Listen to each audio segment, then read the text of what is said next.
life and whatever. But what are we getting in return? With in-depth analysis and experts interviews, Hard Facts delivers the truth that others dare not reveal. Tune into Hard Facts every weekday 3 to 6 p.m. and arm yourself with the knowledge you need to navigate today's complex world. Hard Facts, where the truth always prevails. 99.3 Nigeria Info. Let's talk.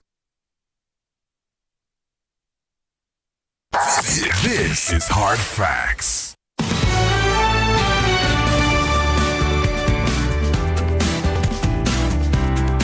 99.3 Nigeria Info, Lagos. Good evening to you. Welcome to the last hour of the show we call Hard Fact. I am Sheriff Quadry, and we're reaching you live from Etim Inyang Crescent here on Victoria Island, Lagos, Nigeria. You are welcome to Hard Facts. You can watch live on Facebook and on YouTube. Nigeria Info 99.3 is how you can watch Lagos. How would you assess the performance of the 10th National Assembly in the last 12, 13, 14 months? How would you assess their performance? Well, listen. The Senate leader, Femi Bamidele, he said that they've had quite a flowery, 12 months. They said that they were able to pass about 25 bills out of 477 introduced.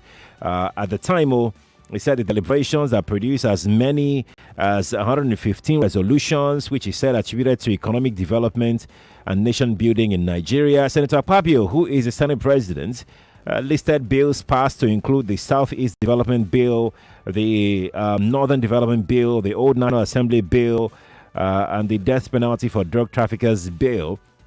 That's on the part of the Senate. On the part of the House of Reps, the House of Representatives spokesperson, Philip Agbese, said that the House has, to him, the House has turned out to be a beacon of hope for Nigerians and a symbol of what can be achieved through collective effort and dedication. That's how he sees the efforts of the House in the last 12, 13 months. He said they've passed several notable bills. In fact, according to him, in the first 6 months, they've passed 120 bills in the first 6 months.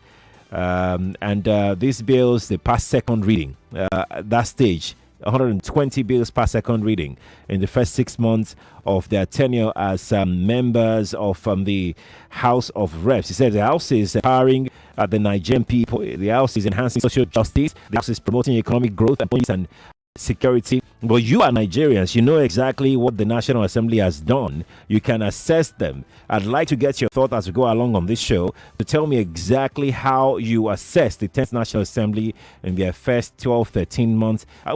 Me and you, we're not doing this alone because we've got experts on the show today. Okay, Epia joins us live virtually today on the show. He's the founder and executive director OrderPaper Nigeria. OrderPaper Nigeria, they are Nigeria's foremost parliamentary monitoring organization. Okay, good evening to you and thank you for joining us. Okay, I can't hear you. I don't know why I can't hear you. Oh, I can't hear. Okay. That's unfortunate. Okay, check if your mic is muted. Hello, Sheriff. Good evening to you and good evening to your listeners. Do you hear me? Yes, I can hear you now. Okay, I can hear you now. Thank you. Now let's begin very quickly about the overall assessment of your report. I know that OrderPaper Nigeria put out a report on the assessment of the 10th Assembly. Then we'll piece it apart gradually, but let's hear the summary of the report first before we take them one after the other. Right. Thank you for the opportunity to have this conversation. For us, it's important to engage on an objective, informed basis with legislators. In that way, we're able to get them to come to the table to continue conversations. What we do at OrderPaper is to ensure that we want to elevate engagements beyond what may be regarded as pedestrian, name calling and all a lot about the negativity and misconceptions around Parliament and members of Parliament. And one of the things that we do to achieve this is these periodic performance assessments or appraisals of members of the National Assembly. We want citizens to be able to come to the table with facts and figures and be able to ask their legislators, their senators and House of Representatives members to say, hey, look, you have been there 1 year, 2 years, 3, 4 years, whatever. What have you done? This is what we hear you have done. Why is this so? Because we think that this is underperformance, or we think that this is satisfactory performance, or we think that you could do better. So, come to the table with your facts and figures. Why did you sponsor XYZ bill and not ABC bill? Who did you consult before making those bills? And, what resolutions have you been able to get the Senate or House of Representatives to pass on our behalf as your constituents? So we put out these facts, figures, and data, which, of course, I must emphasize, are taken from the records, official of the National Assembly. So they are incontrovertible facts and data. And we have done this for 5 years. I must also emphasize, for over 5 years. And on each occasion, there has never been a valid, contestation of any of our data, performance assessments. So it's important that citizens know this is reliable, this is verifiable, and this is a basis to have honest, and objective conversations with your lawmaker. That is why we do this. Right. However, we do this with a limitation because there are 3 core functions of the legislature and legislators, right? You have lawmaking, you have the representation, and you have the performance of oversight. Now, we have restricted for the period over the years the performance of lawmaking, which is the base, processing of bills in the National Assembly. And that's because, the other metrics of oversight and representation is quite huge. It can be tricky. And as we grow and have the facts and figures, which are readily not available, I must also emphasize in the records of the National Assembly, we try to limit to what we can find, what is easily available, process it into,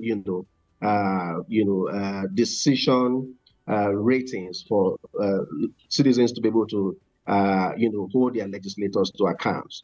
So we put this assessment on the numbers of bills that legislators have sponsored, one. But more importantly, we make these assessments on the value, the progression, and the impact of those bills. From the first one that we did, okay, look, it's just about the numbers. The numbers do not say a lot. The numbers could be fantastic, but they don't tell you the content, the value, and the progression of those bills, which, of course, indeed, signify collectively the productivity index of each individual lawmaker. I mean, because what is a bill? A bill is a legislative proposal. You can have a proposal and lose interest in pursuing that proposal to a logical conclusion. So for our listeners, for the sake of our listeners, for a bill to become law, it must pass through at least 6-7 stages. Okay. So when a lawmaker sponsors a bill, that is just the beginning of the work.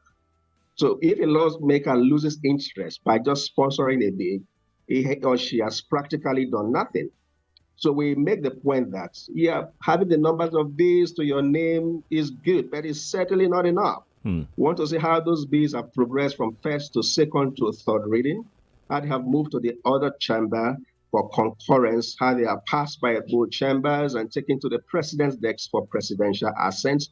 And then we can give you the full thumbs up that you deserve as our representative in the Senate or House of Representatives for sponsoring the bill. So productivity is anchored largely on the progression of the bills that members of parliament sponsor. That is on one leg. The other is the value of those bills, which has to do with the content. When a lawmaker sponsors a bill, for instance, and this is just for as an hypothetical example, a lawmaker sponsors a bill to reverse the national anthem, from what we had to, what we had before. Yes, that's an achievement. But is that what is pressed? Is that what is like what is the impact of that on people's well-being? Exactly. So we would like to draw attention to the content and be able to decipher the impact and value of that bill. Of course, just to clarify, the national anthem bill was an executive bill. So it's not something that is attributable to any member of the current 10th National Assembly. Right. But the point I'm making is the value and impact of that are critical indices for measuring performance. So we bring that data also to the table and let citizens decide by themselves, for themselves, and say, hey, look, we think that our senator has done well, or we think that our senator has underperformed. And we have to give you a mandate going into the second year to look, improve on your performance. Well, we have a duty to deny you re-election when you come back for re-election at the next election cycle. So, I mean, overall, this is the rationale for the work that we do. But your question is, I mean, one of the best eye view of the current appraiser, the report card that we have put out. Right. And again, I can give you that around the numbers that we have, around the value, the progression that we have, so that you can see just how well 469 members of parliament of the 10th National Assembly have been able to perform or underperformed, and then we can drill down at some point to representatives from Lagos State and where else that you have. But I must say, though, that these are lots of data sets. As we speak, we have been able to publish about 100, if not more, of these different various data sets, individual lawmakers, the states, contingents, the 36 plus 1 states of the country, different categories respect to sectorial focus of the National Assembly, on the economy, on the social sector, on gender and all of that. We have all of these already published. And so it's a lot of work, and I'm afraid we may not have sufficient time to discuss all of them. So I can just restrict to best eye view, helicopter view for you, if that is all right, Sherry. Yes, that is fine. That's absolutely fine. Let's piece this apart gradually now. In your report, you put it out that some lawmakers didn't even, put out any bill at all in the first year of this 10th Assembly. Is that supposed to be a good thing or not so good thing, especially, for their constituents? Okay, let me put that question in context. We have, from the period of June 2023 to May 2024, we had 475 bills sponsored in the Senate of the Federal Republic of Nigeria. Of these 475 bills, we had 19 of them that were able to pass through these stages, six stages, right, of bills. Of this number, we had bills that were recycled from previous assemblies. We call them recycled or restorated bills. We had 257 of them. So these are more like bringing back bills that could not be passed in the previous assembly. So really, it's not any additional work for anyone to just pick up old bills and put their names to it.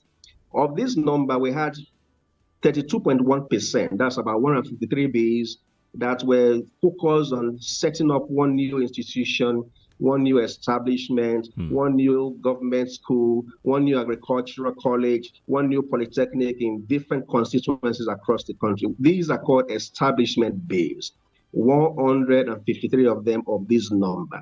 Of course, we have various data sets, and another important one is that, we have executive bills, of course, that were brought by the president to the Senate. That's right. About 13 of those bills. Okay. You see, all these different data sets gives you an indication of what's going on with respect to lawmaking in the Senate. So if your lawmaker does not feature amongst these 475 bills and the importance attached to these various data sets, I think that is pertinent to ask questions. It's 1 year of 4 years, of course, yeah. But that's enough to say, look, we haven't seen you take any action in this 1 year. What's going on? So we have 15 senators, at least within this period under review, that did not sponsor a bill. 15 senators, right? In the House of Representatives, we had 149 members of the House of Representatives of the 360 who did not sponsor a bill in the first year of the 10th National Assembly. So definitely questions should arise from their constituents. What are they doing? Why are they not sponsoring bills? Those who have sponsored bills, no matter the content and value and progression of those bills, of course, are very important metrics. It doesn't mean that, we can excuse non-performance based on just the numbers. So your question is, yes, does it mean anything? It does mean a lot. Okay. It shows that, okay, look, you could say you've been involved with oversight, you've been involved with representation, trying to attract projects to your constituents. But the core function, I repeat, the primary function of a legislator is to make laws for the good governance and welfare of the country and citizens. So if you are found wanting, citizens have a right. Indeed, they have a duty to ask you questions. Indeed. If you're just joining us, you're welcome. I've got Epia, the founder and executive director of OrderPaper Nigeria, and we're looking at we're assessing the National Assembly, 10th National Assembly. As a matter of fact, you can watch this show on Facebook and on YouTube. Nigeria Info 99.3 is how you can watch this show. That's Nigeria Info 99.3. We're going to talk about the performance of the very few female lawmakers that we have in 10th Assembly. Before we go there, okay, let's talk about the other ones that actually, got some bills, passed on the floor. One lawmaker stood out for me. I can't remember his name now. I read the report, but I would have to go back to it. I think he has over 80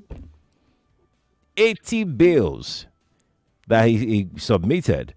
And then eventually, I think he got about 1% passed. What is the difference between such a lawmaker or such lawmakers? I've seen one to over 20, 21, 22, 23 bills, packing all of these things. But in the end, like you said in the beginning, no significant end product is coming out of it. How do you describe such lawmakers? Is this about bragging right for them, or there is genuine intention as to get some of these 80 bills? Come on, man. Yes, indeed, Sheriff. Come on, really, it should go beyond bragging right, and that is why we have gone the extra step to distill, the more important metrics of measuring performance.